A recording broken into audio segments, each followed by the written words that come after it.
Welcome and thank you for taking the time for this, what will be a very informative seminar on the changing face of retail in Fairfax City.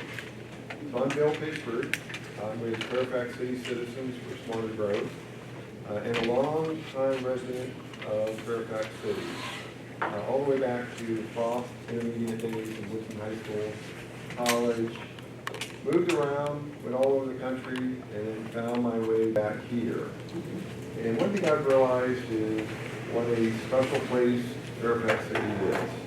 It has the feel of a small town, but yet all of the conveniences and amenities of a large metropolitan area. I'd like to, one, thank the Fairfax City Economic Development for hosting this. They weren't able to make it, but I did want to give them a shout out for all of the work they did, set the room up and providing the food. And if you speak about anything with retail or business, there is Jennifer Rose, who's always in the middle of it. Jennifer is the Executive Director of the Fairfax Central Chamber of Commerce. And without ado, Jennifer, do you want to say a few words? Of course, Bill, come on. I love to remind everybody that the Chamber is super excited and happy to support what the Fairfax City Citizens for Smarter Growth are doing in the community. We're often on the same side of things, listening to their recommendations. I haven't been to a meeting in a while, but I always read the minutes from their meetings, and I learn a ton of things about the city that I need to know about as well. So we are grateful and happy to be supporting this event this evening. I'd like to call out a couple of dignitaries in the crowd. We have former City Council member Tom Ross in the crowd. We have former Mayor David Meyer in the crowd. We have Paul Cunningham from the Planning Commission in the crowd, but I work with Paul at ECC, so, you know, it's always fun.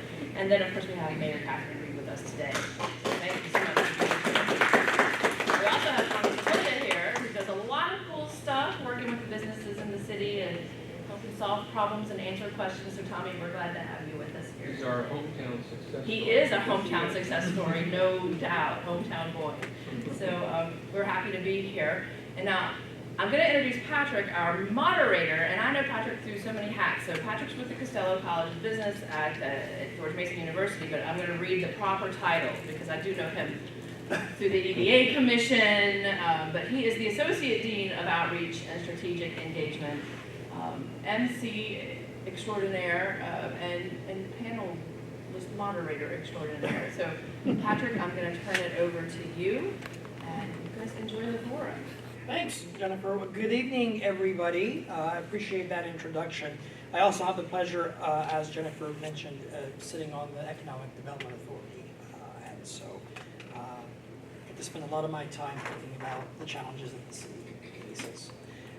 Thank you for coming. I wanted to thank the Fairfax City Citizen for Smarter Growth, the Economic Development Authority, and the Central Fairfax Chamber of Commerce for co-sponsoring this informative panel discussion. As Jennifer mentioned, I am from George Mason University, faculty and in part of the Dean's office. Earned 2 of my degrees there, but not the only person who earned my degrees at George Mason. I have 2 panelists here that are also George Mason alumni and also George Mason faculty member, and of course, the mayor is one of ours. Yes, one of ours. So, who actually gave the degree celebration address for the Shore School? So, thank you, Mayor. Well, I have here Jennifer Neel, Vice President, Questor Realty, John Sabo, the Director of Commercial Real Estate at Berkshire Hathaway, PenFed Realty, and then to my right, Mahmet Altug, Director of the Center for Retail Transformation and an Associate Professor of Operations at the Costello College of Business there at George Mason. So again, welcome. I'd like to establish just some quick ground rules. After a lively discussion, we'll have some time for Q&A. Please make sure that any questions are written on these 3x5 cards that are available right over there and handed to our associates around the room. Please, no questions about specific projects, proposals, or parcels. And to set the stage for discussing the future of retail, let's have a quick overview of how retail is doing today. And for that, I'll start with Mahmet. Thanks, Patrick. Good evening, everyone. So I would like to start by saying retail industry has been evolving and changing for some time, but we have seen an acceleration of those changes during and after the pandemic. The number one such change I would say is basically hybrid shopping. So before the pandemic, the online shopping used to be only for certain products, product categories, and only certain segment of the population, certain demographics would feel more comfortable. But during the pandemic, as you know, that has changed. These days, it's pretty much every product category, every product, every sector within the retail industry, and pretty much every segment feels a lot more comfortable. And that basically led to a significant increase in online shopping. And what that means is that now the retailers need to provide a more integrated solution by integrating their in-store experience of the customers with their online channels so that they can provide more personalized and more integrated experience to the customers. And that's why we see more innovative solutions such as a buy online, pick up in store, right? We buy online, but we don't want to wait for too long, and we go to the store to pick it up. We see buy online, return to store. Again, part of it is online, you do shopping online, but then if you want to return, you go to the store. And all these models make things a lot more complex, actually, from store perspective, and they need to be taken into account when making such decisions for the stores. Technology and AI, I'm sure you heard, right, is right here, and now AI-powered solutions are being used significantly in pretty much every area of retail sector. We are living in the age of mass customization, and therefore customers want what they want, and data-driven personalizations are here. Micro-fulfillment centers. So retailers are turning their stores into more fulfillment type so that customers that do purchase online do not necessarily wait for a few days from a major fulfillment center outside the urban area. Social commerce is basically use of social media to again sell retailers, brands, products. Also, that's another medium, another channel. Sustainability, especially the Gen Z, right? They do pay attention to such initiatives and expect those from brands. And focus on experience. It goes back to what I said about online shopping. So when customers these days go to stores, they expect more because they can already purchase the product online. So that's why retailers have, we can see more and more retailers providing some kind of experience to their customers. That could be some workshops or some entertainment type events run by the store so that they can attract those customers and provide another reason for them to go to the store.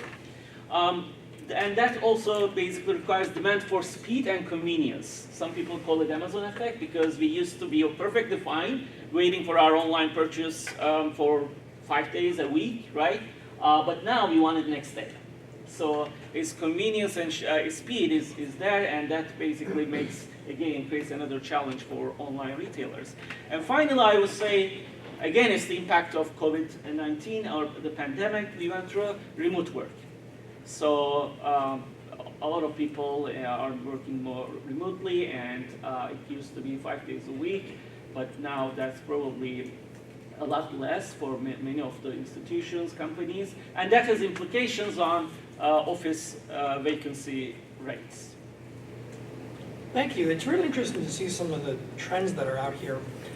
How many of you here in the audience have shopped online in the last 24 hours?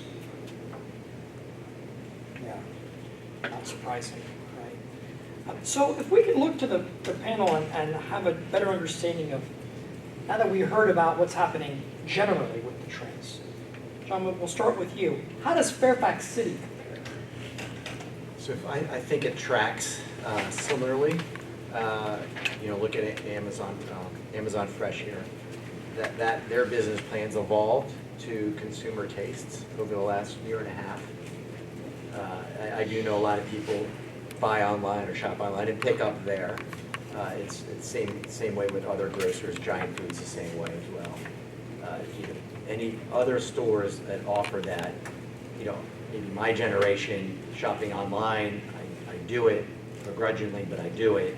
But Gen Z just has grown up doing that, and that, as I said, they're now looking for the in-store experience. So bricks and mortar retailers have had to evolve as well and change their kind of omni-channel distribution to make sure that they're being able to capture those customers and create like it's called like a third community.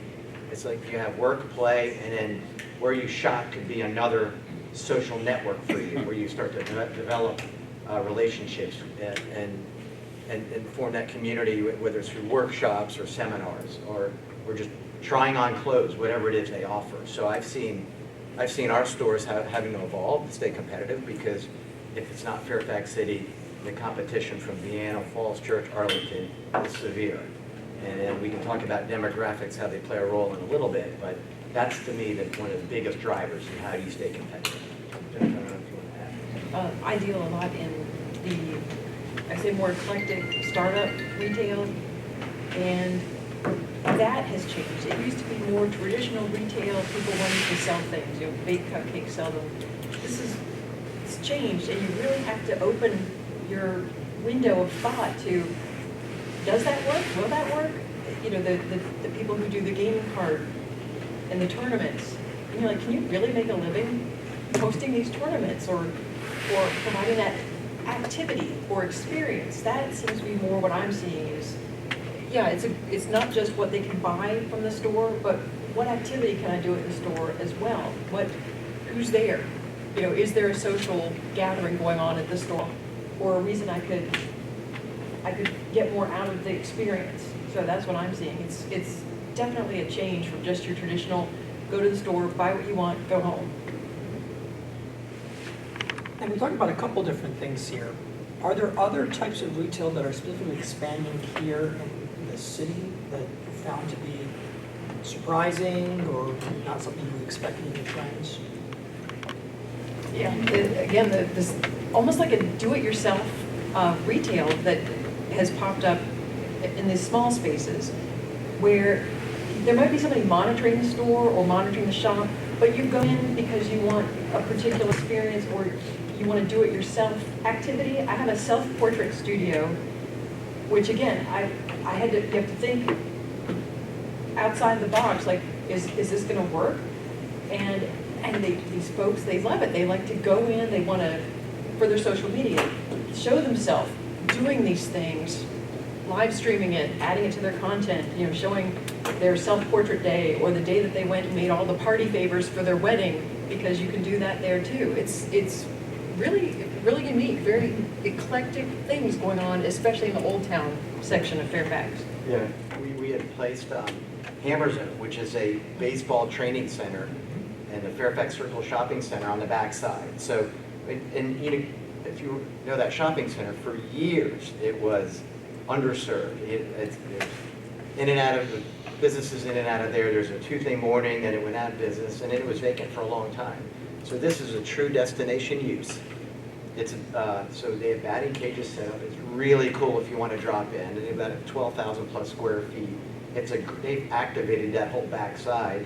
If you figure it, those folks that come in there, if they're getting dropped off, person dropping off may go get their dry cleaning done. They may go get lunch or dinner at Artie's. They might use Kim's Pho on the other side. So I mean, the benefit to the center for more experiential retailers, I think, is they're seeing the value in it. And I know, and we can talk a little bit about like who's calling on our places for rent right now or for sale, and it's a lot of guys that are all the retailers that are looking to offer the experience, and it could be sports related, or it could be culture, or it could be something to that under that vein.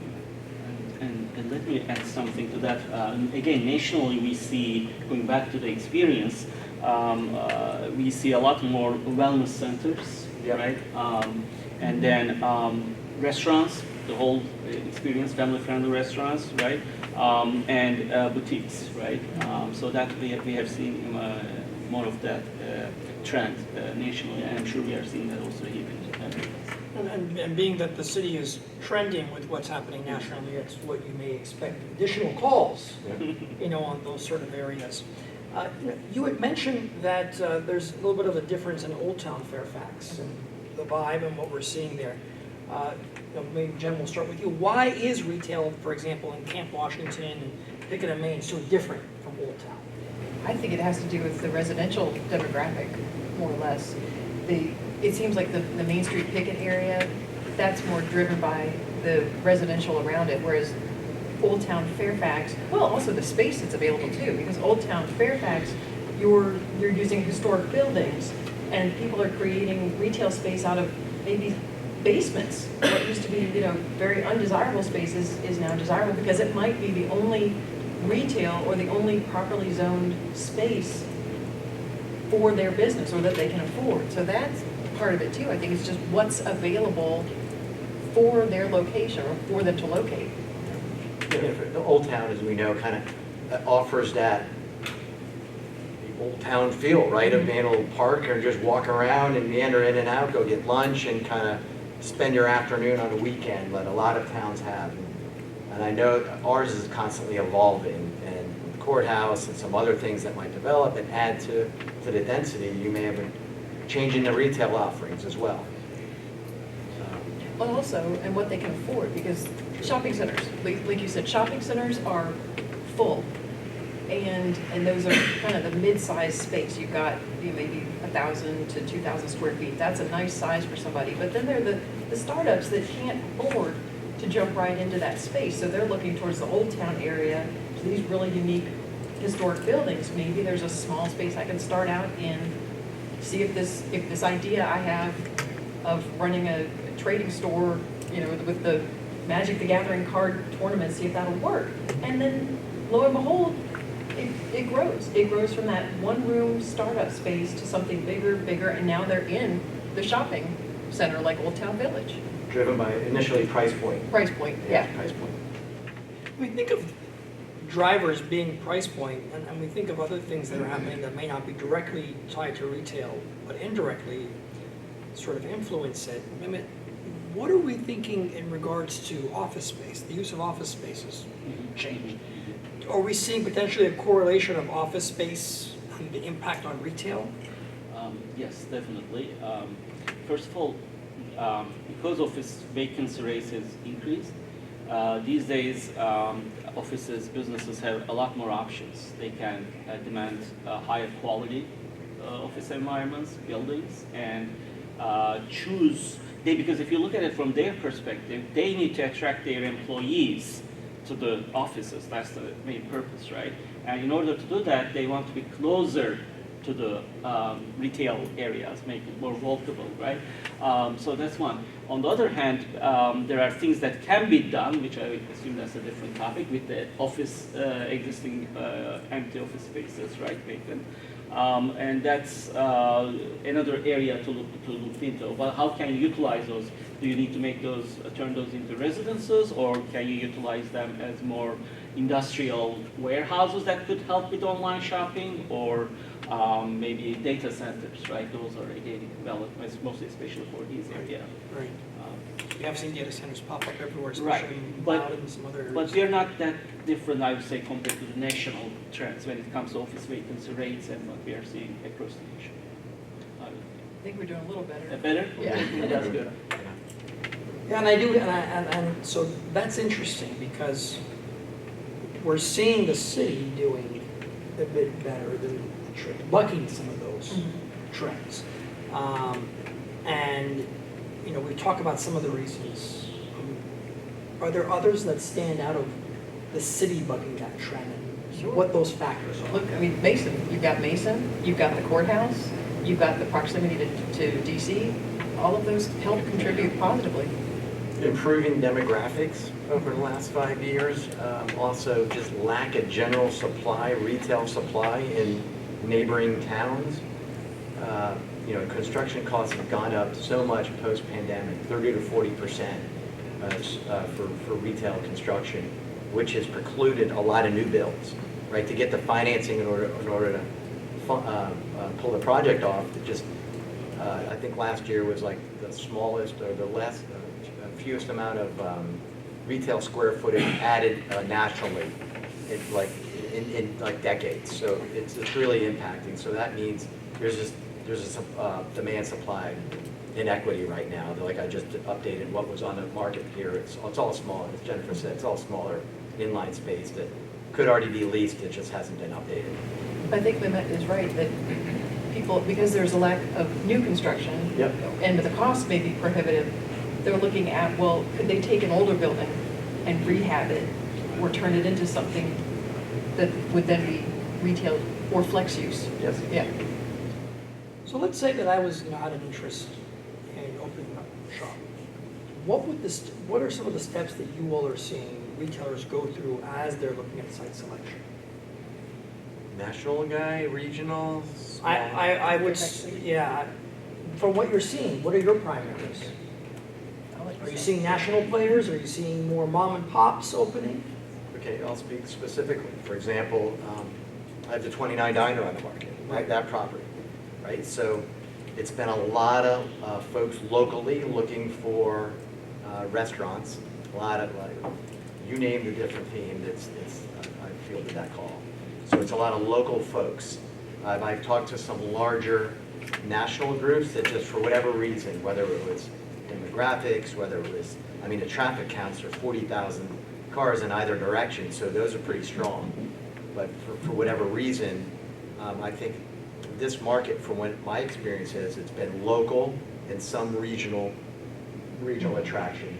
And Jennifer, I think for me, it's hit it on the head. It's been the price points. Falls Church is more expensive. Vienna's a lot more expensive. Arlington, the neighboring jurisdictions. So we've attracted some retailers that might be priced out of other areas, and that's fine if they can thrive here. But as we'll talk about throughout the evening, like rates are changing here also. So it's this, we're playing catch up a little bit because of the lack of supply. Does that make sense? Yeah, that's what I'm seeing is the people who come to me are local and they've got a new idea, and most of them are startup. I would say maybe 2 out of every 10 calls are more regional or multi-locational brands, but the other 8 are all local people wanting to start something new. And that's what I'm seeing, but the price, it's the price and what space is available that's kind of shoehorning them.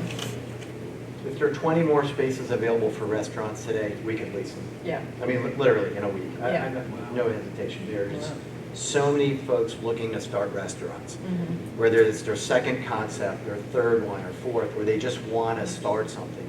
There's a lot of folks that are, name the theme again, Bolivian, Thai, you name it. It's wonderful to hear this, that folks that are willing to take, put their, their assets on the line and their experience and go for it. But there's just a lack of supply. A restaurant comes on the market, it's gone like that. Well, as a foodie, I would encourage you to find those spaces. Yeah, we're trying. We're trying. For them. Or the experience, it's the food and the experience. That's right. I've got a guy who wants to open a snooker parlor, school, restaurant, bar. He's got this whole grand idea of what he wants to open, and I think it's fantastic, but yeah, okay, we've got to find something that'll allow for space for the tables, the bar, the food service. It's going to really limit, what's doable where. Especially in Old Town where you got Right. smaller buildings with supports all over the place. Right. Can we hold all the pool tables? There will be demand for also, because we have George Mason, right, students for casual dining, as well as fine dining in all the categories. So it's another advantage that Fairfax has. Well, and that's something that I know I'm moderating, but I'll pass some commentary. For when it comes to George Mason, this is the largest public university in the Commonwealth of Virginia, with over 40,000 students. And every year, we're growing in double digits. Every year, we're graduating a record number of students, and then we beat that out the next year, and the next year, and the next year, and then all of those years, we bring in a record number of students. And even though we have over 70 other colleges and universities competing with us in the DMV region. So a lot of that is also coming there, especially because we have a relationship with the university in the city that is a pretty good one. And we're trying to ensure that those stakeholders from the university, faculty, staff, students, I mean, it is a city in and of itself, right, are making it there. So, you know, we've been here for about 25 minutes and we've said shortage probably 30 times, right? And so knowing that this shortage exists, what's the best way to address it? Can we revamp? Can we reutilize some of the existing buildings that we've got? I think it would require the rezoning. We're going to have to rezone and allow more areas to have retail. You know, whether it's a mix of commercial retail. But yeah, we need rezoning. Okay, I'll offer this. So, as I mentioned, I'm working on North Fax, and we talked to a number of developers. And so my idea for the amount of commercial there, because I'm fielding these calls, and I tell, then there's some developers of national prominence that we've talked to or talked with, and I've shared the amount of interest in retail there, and their surveys, their analysts, their folks that they're consulting with are coming back with contrary opinions. And I said, guys, hold on, I am here, I'm taking these calls, I'm on the ground, please trust me. So I've got the information firsthand, but yet they're looking at whatever their data they're looking at nationally, CoStar is telling them a different thing. And so maybe it's incumbent, we've got some city officials here that, you know, kind of stick to your guns on some of the retail. And now, not all retail, depending on the project, is good, right? Because if it's in line, you have an apartment building, multifamily building, condo or apartment, and you have it in line. Retail needs exposure on the main road, right? When you drive in a center and trying to find a retail, that's a true destination. This may or may not be the right market for it, right? Given the cost of construction. But if it's visual from the street and getting a lot of attention, I think that makes a good argument to kind of stick to our guns. And I see a council member back there too. So we can kind of see if we can get more retail built through developments. How do small area plans influence the retail landscape? Well, yeah, I'll let you answer that. Does everybody know what small area plans are? For the most part, you know, neighborhood level visions of the five activities: Camp Washington, North Fax, Old Town, Pickett, Maine, and Fairfax Circle. So these are much more granular and specific as to we're tying in pedestrian, we're tying in types of buildings, heights of buildings, a little bit more detail as opposed to the comp plan. Comp plan is a little bit more overarching and not vague, but more general. So I think the small area plans, the city has invested a lot of time and energy and resources, I think well spent in order to kind of drill down on what uses for these 5 activity centers could and should be. I think they're really good guiding documents. Thank you for that, and let's continue on the activity centers and think about the future, right? Things change. Where were we 5 years ago?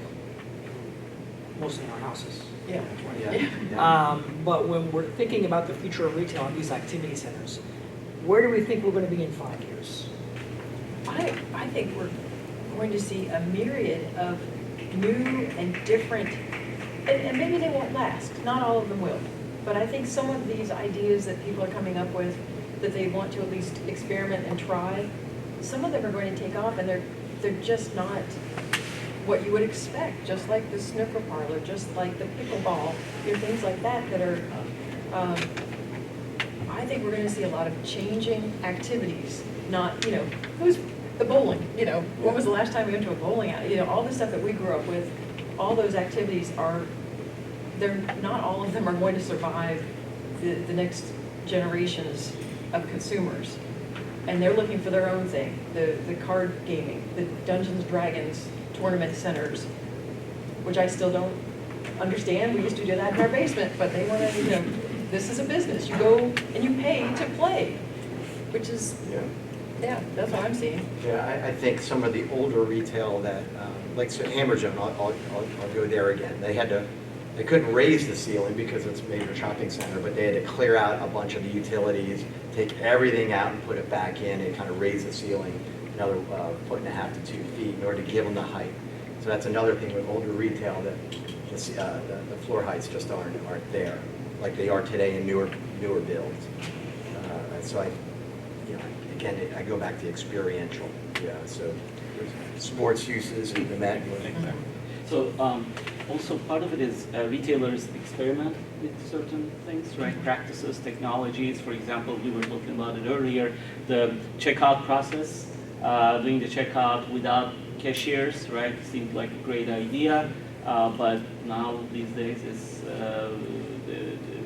it's not, they are pulling away, right, from that thing. So those kinds of things, there's a bit of a dynamic component there, basically, that they will try, experiment, see how it works, and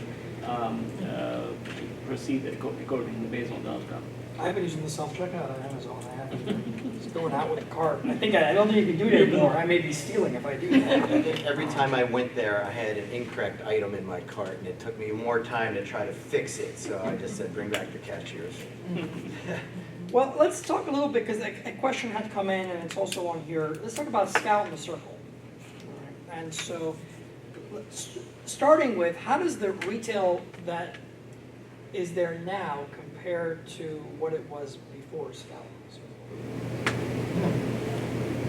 Traditional versus basically what the residents want. Yeah, what serves that community. Specialty fitness, right? You've got, right? You've got a really eclectic group of restaurants in there. So again, I think maybe it's matching the residents, the trend. What was there before? We all knew what was there before. We had Peter Pan buffet. We had larger boxes. That over time, the Staples was there, if I recall. So over time, maybe the demand and maybe ordering online kind of like was driving their in-store sales lower.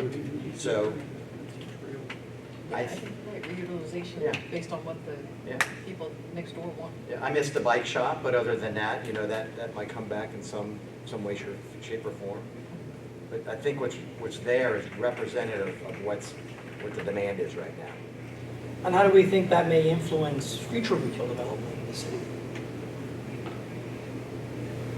I think we're going to see more of the same.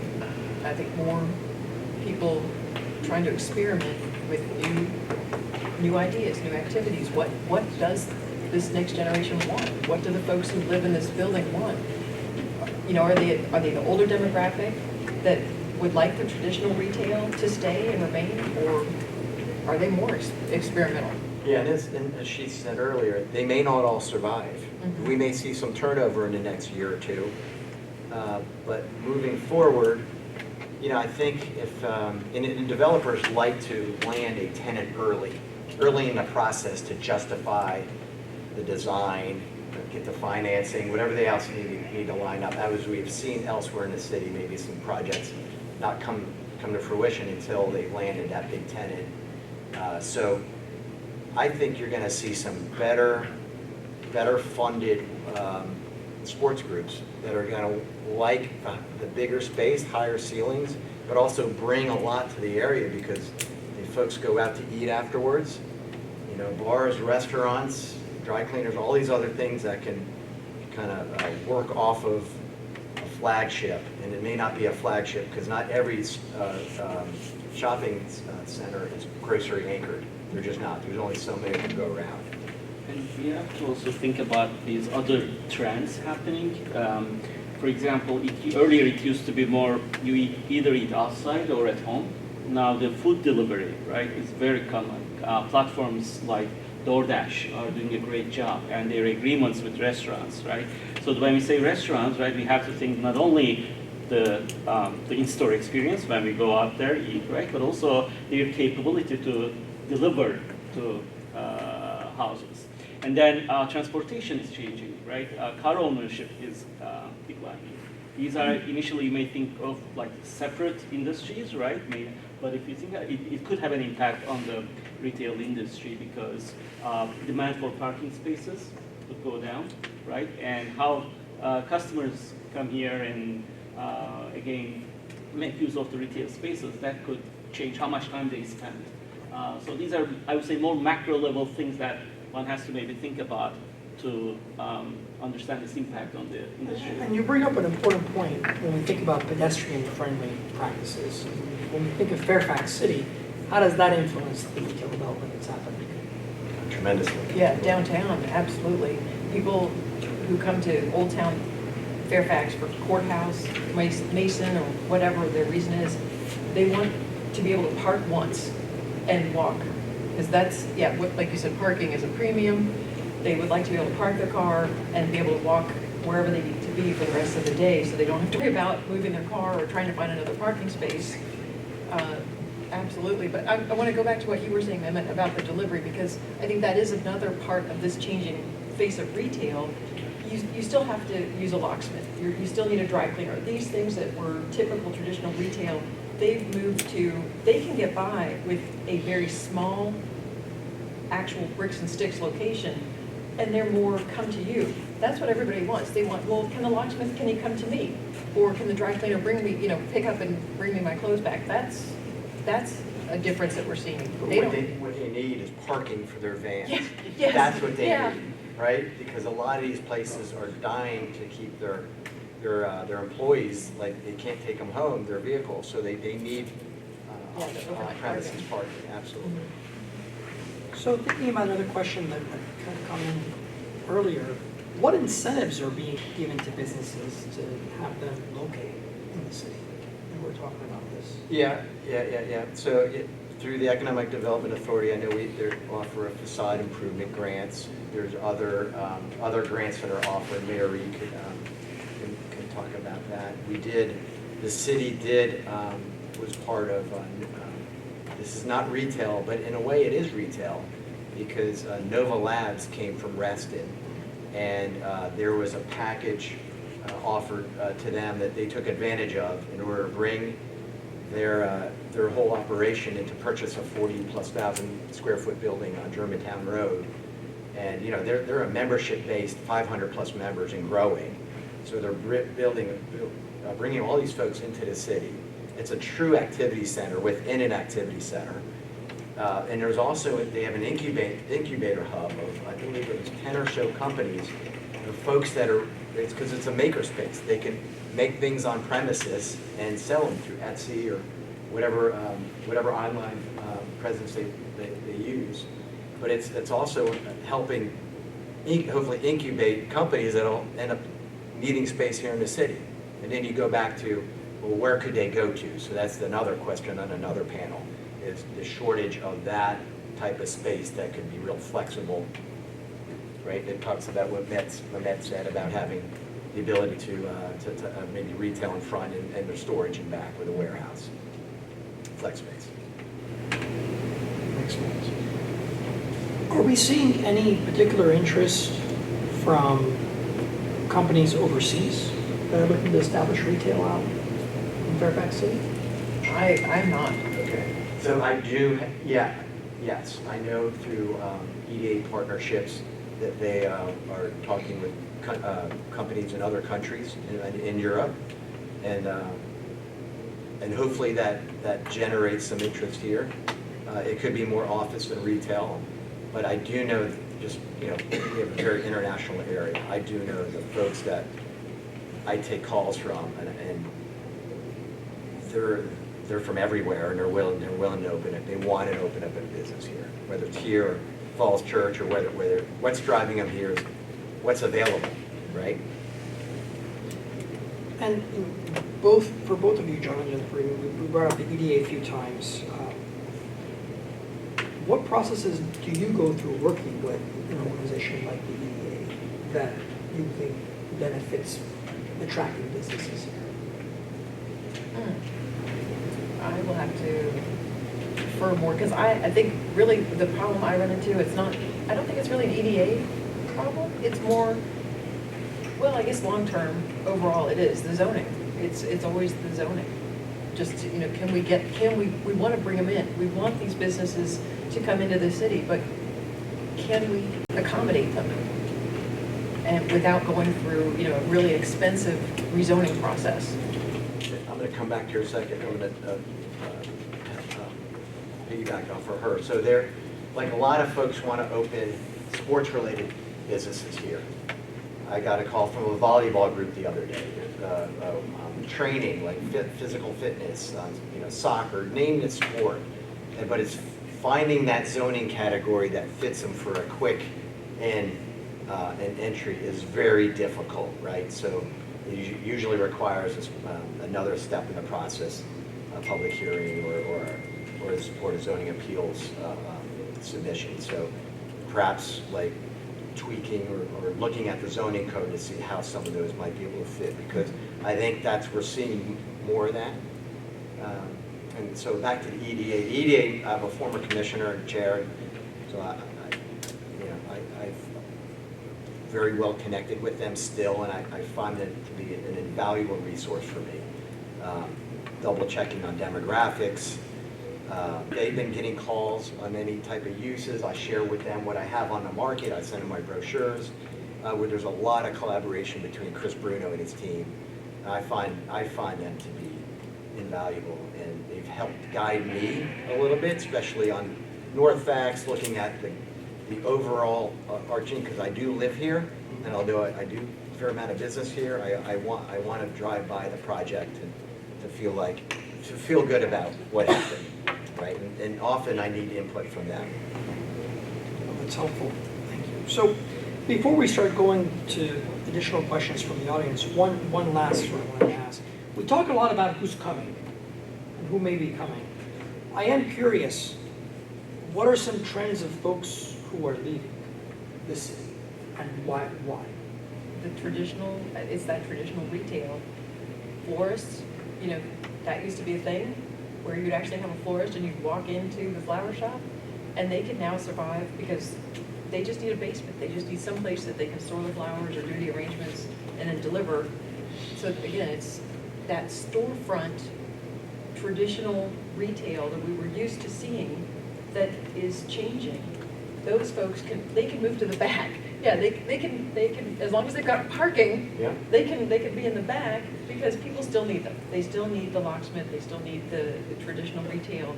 And it's the new ideas, the new ventures that need the exposure in order to take off and grow.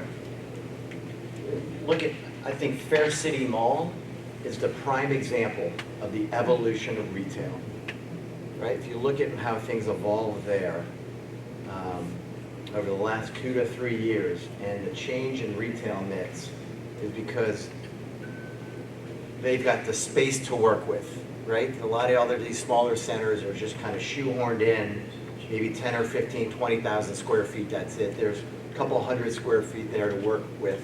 So there's been a tenant change there. They went from big box to more segmented, smaller spaces that spent a lot of money on build out, and they look beautiful. And you've got also a Citibank there that's a great addition. Although banking has gone largely online, Mahmet, you've seen how that's evolved, right? So to have them have a presence there, I think, was key. I don't know if you want to add anything about. As you said, they need to come up with these different models, and banks are already doing that, basically creating cafes in their branches, because most of the things, as you know, these days, transactions can be done online. So it really goes back to what we were saying about creating an experience other than the actual transaction or the purchase you have in mind. You even have indoor, like swimming, Big Blue and there's aqua tots. Check it out. Yeah.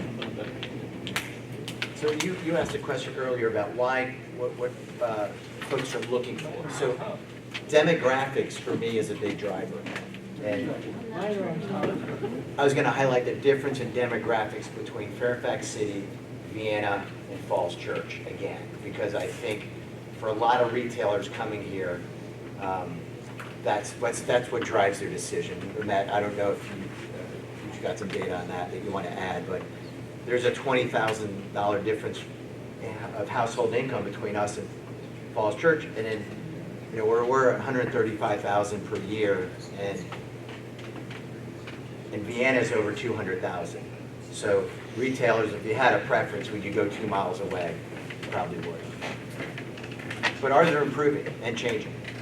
And there's, the other thing that's unique about Fairfax City is it's almost like a day and a night community.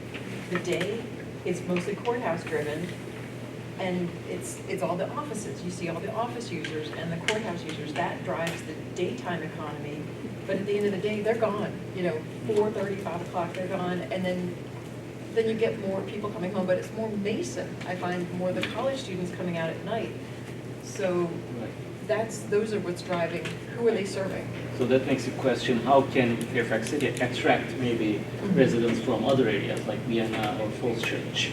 Is there anything that can be done when it comes to Destination use, you know, Hammer Zone brings in people from every jurisdiction around here because it's a very specific destination with training specific to a support, which you get more of you got more of those, and then Artie's benefits and all those other peripheral tenants are the recipients of the folks coming in. They stay there for an evening, Yeah. and then, yeah, but that's what we need. We need to be able to attract those people to stay, you know, give them something to do in the evening, and then also go to the other businesses that surround it, and let's keep them in Fairfax City. So we're getting at some questions about focus on Old Town as well. So why do we, and we addressed some of this, but generally, why are we seeing Old Town struggle a bit while Fairfax Circle, Camp Washington, Fair City Mall seem to thrive? I think it's two things in particular: what's available, what space is literally available for the businesses, and parking. Parking is huge. I mean, I know we've got the garage, and that it seems like it's a no-brainer. It's 2 blocks to the free parking, and even that is like not close enough. They want to have They want convenience. convenience, yeah. Right, so I recall, I'll give you an example. Years ago, we were at a dinner at Bellissimo, right? And an older gentleman was meeting me there, and he had parked down a little bit in order, you know, it was an effort to get there. And crossing the street, cars were zipping by, and it was an anxious experience just to get there. And he just said, hey, can we pick somewhere else next time? So to give you an example, I love that restaurant, and just give you an example that so Old Town has some, you know, some things to work around. And, you know, there's a lot of folks that cut through there and drive through, and it's just it's a lot of traffic at certain times of the day. You know, we've looked at different traffic patterns. I know the city's invested some money over the years to see what changes could be made. So this has been an ongoing, an evolving kind of, not issue, if you want to say issue, or just circumstance dealing with Old Town. We've known about for very long, for decades. And it doesn't help that you have the state's largest university right there, but there's a moat that sort of blocks that pedestrian sort of footprint there. Thank you. But we're taking steps to put bridges over that moat. Yes. So I think that's a good thing. And are there specific types of retailers that are looking at Old Town that may be specifically looking at Old Town because of some of those issues? Depending who they're trying to attract, if they're looking at the college as their main source of customer, or are they looking at the courthouse, you know, they're looking at the surrounding offices. It depends. If that's the patron they're trying to attract, they want to be in Fairfax City. Or if they feel like they are historically related, kind of eclectic Old Town feel, if they want to have that historic look and designation, yeah, they want to be in, say, like the Joshua Gunnell House or the Moore House, to fit the feel of their business. And you brought up the courthouse. You know, I think of myself as a recovering lawyer. Did go to law school.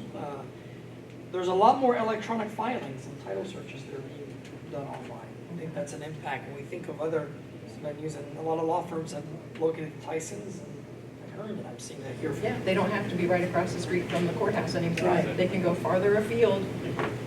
That's right. So let's talk about some other things that are related to policy. Are we thinking that the sales tax on restaurant meals, do they have a negative impact on, you're saying that if you had 20 more spots, you'd have 20 more restaurants. So does that answer that question?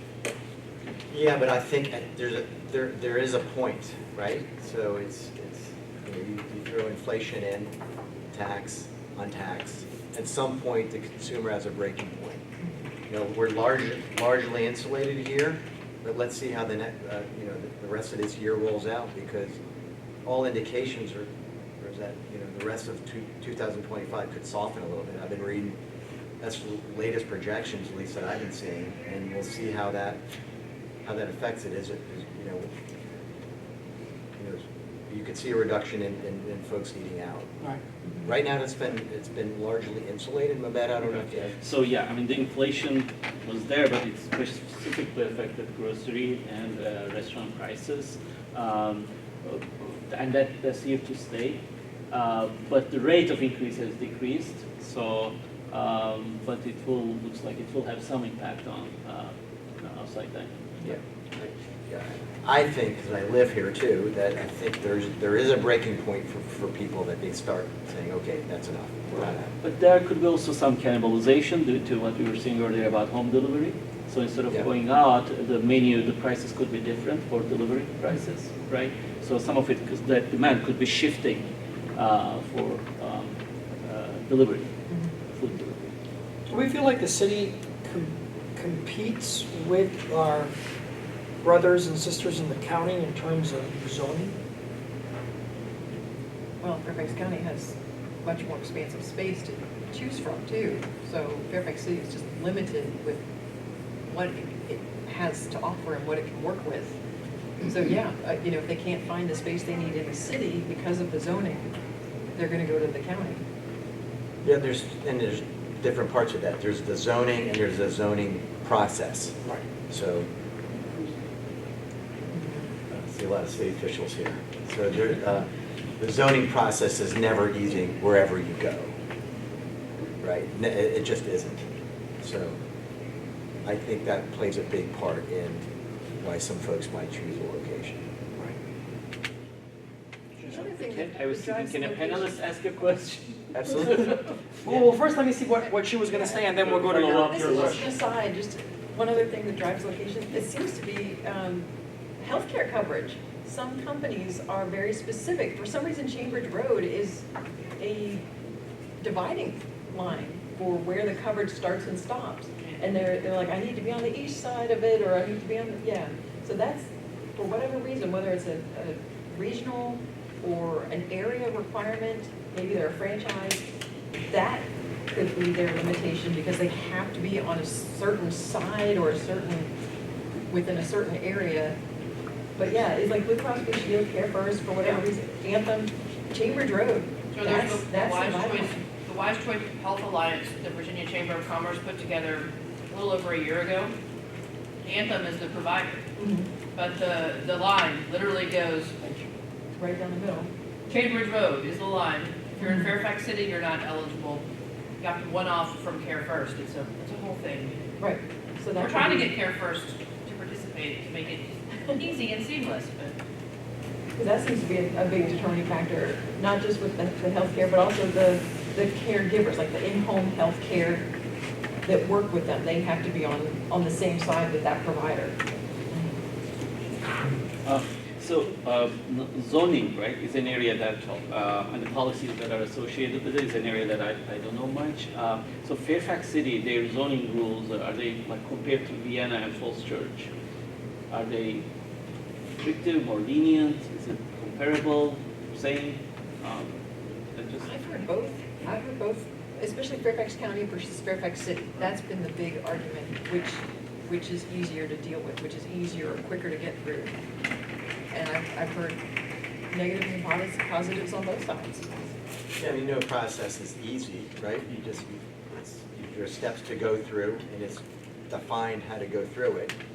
And you gotta follow along and do it, you know, you gotta be conscientious, and it requires follow-up, you know, on both sides. So it's, Comparable. yeah, it's comparable, yeah. So we're talking about things, you know, boring zoning stuff. Let's talk about some fun things. Festivals, musical performances, things like that. How do they support retail? What can we do in that area? I think Fairfax City is doing a great job It's wonderful.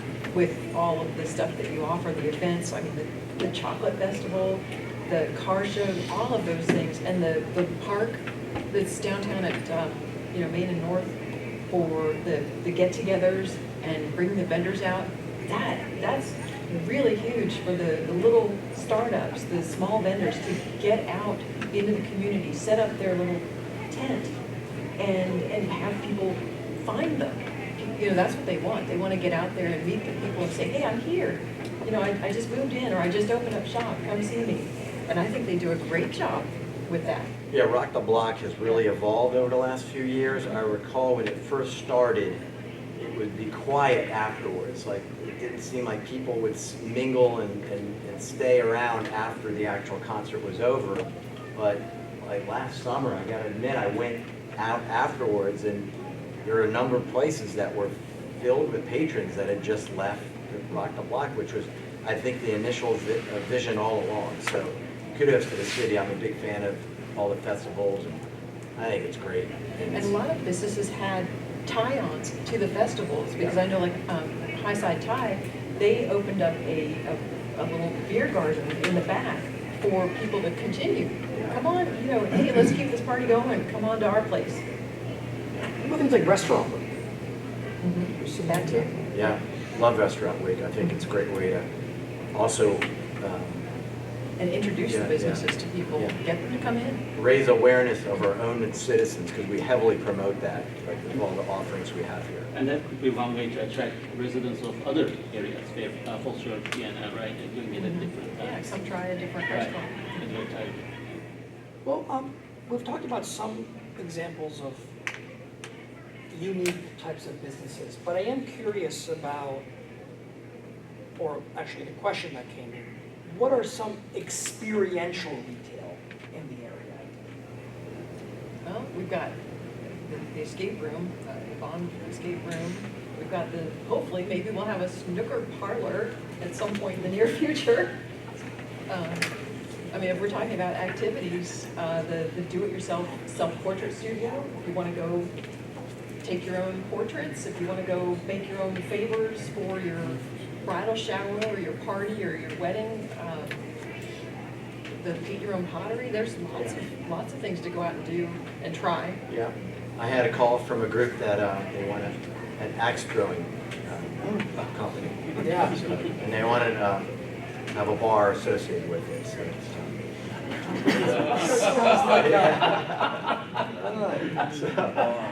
so they're out there. There are a number of volleyball groups. There's a lot. Again, I think it's all activity based, whether it's sport or, you know, dart throwing is coming back. There's a lot of these little niche, again, communities, I think, that are kind of rebirthing and kind of looking for their own space so they can have almost their own club, if you will. And maybe I'm wrong, maybe bowling will come back, maybe the duck pins or something. Yeah. And this experience economy is actually not new, because if you've been to Hard Rock Cafe or Planet Hollywood in Orlando, right?